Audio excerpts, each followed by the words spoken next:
Good afternoon and welcome. My name is Dr. Nicki Newton and I am here today talking with Dr. Kimberly Mayfield Lynch.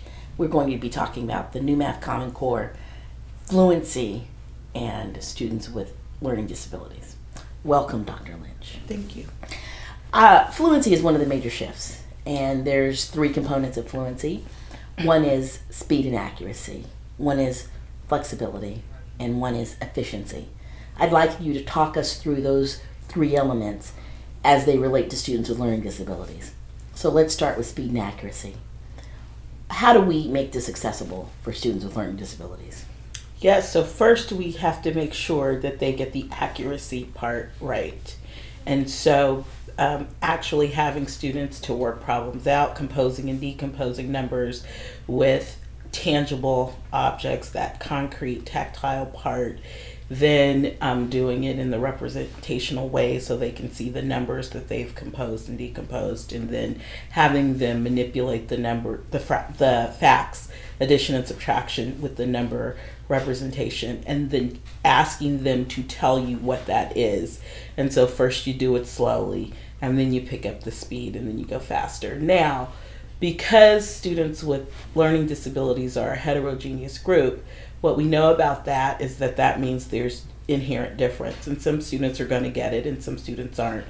But what Common Core stresses is that all the students should have the opportunity to show that they know it. And so once they know it, then getting them to say it faster can be achieved by attaching songs to it, just in the same way that we've learned our alphabets through singing and rhythms and things like that, and that can get that sort of internal awareness to move a little bit quickly or quicker through it. And so some students are going to be able to do it in 3 seconds, and some students in 5, and some maybe 10, but that is faster most likely than what they would have been able to do had they not been cued in that particular way.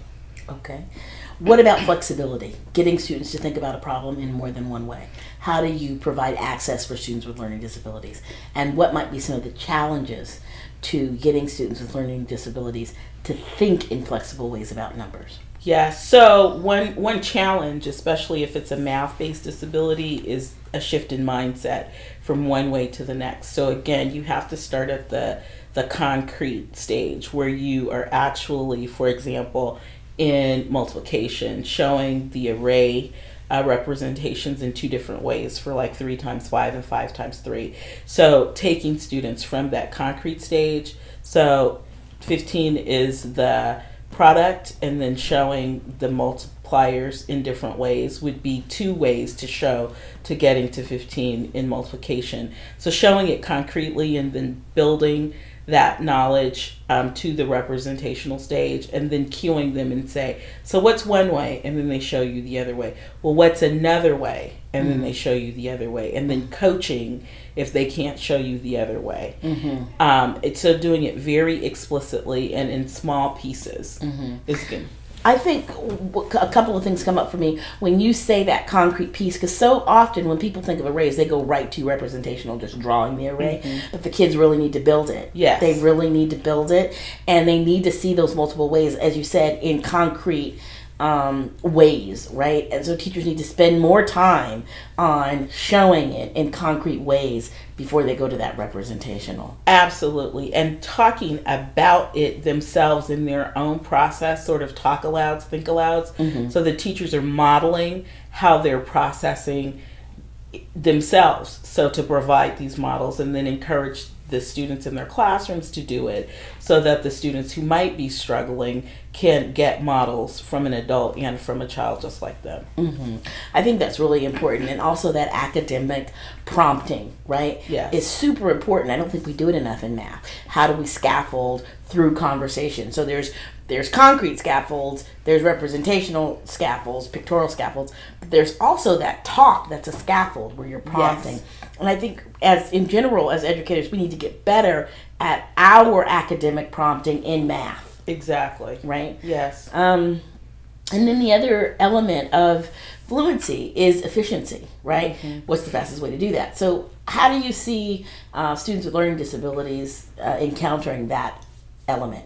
Well, one of the challenges for them would be mathematical reasoning and judgment. So again, that's something that has to be taught very explicitly. And the way that I see that that skill can be developed is for the teacher to really document the different ways students are doing things, and then asking the students themselves, so what was your approach to this? And what was there something easy about that? Was there something difficult? Well, of the 3 ways that you were able to tell me that you did it, which was the fastest way? And if the student can't generate that, the teacher can give some insights based on them watching how the student did it. So they could say, well, I noticed when you did it the 3rd way, you seem to be able to do it a little bit quicker. Why do you think you were able to do that quicker? And then have the student to be able to articulate that with the teacher. So what that brings up for me again is that academic prompting, that coaching, right? Teacher as coach. Absolutely, teacher as coach. And the way to provide safety for the SPED teacher, for the special education student in that scenario, is to have some agreements with the student. For example, today we're going to talk about how you think through problems. And when I'm going to call on students, you know that I'm going to call on you because I'm going to come in your area. So that the SPED student is getting a nonverbal cue around when they should get ready. And many SPED teachers know that strategy from the video Fat City, where the person who made the video talks about that specifically, developing nonverbal cues that can be agreements between the teacher and the SPED student so that they're not caught off guard. And often what we know is that the SPED student might come up with 1 or 2 answers or strategies, and that might be what they come up with, where their general ed peers may come up with 3 or 4. So you give the SPED student the opportunity to respond first so that they are giving their answer in their part of the class, and they're not struggling to figure out one beyond where they have already been able to be successful with an idea or a strategy. All right. Well, thank you for having this conversation with me about fluency and the new Common Core, especially for students with learning disabilities.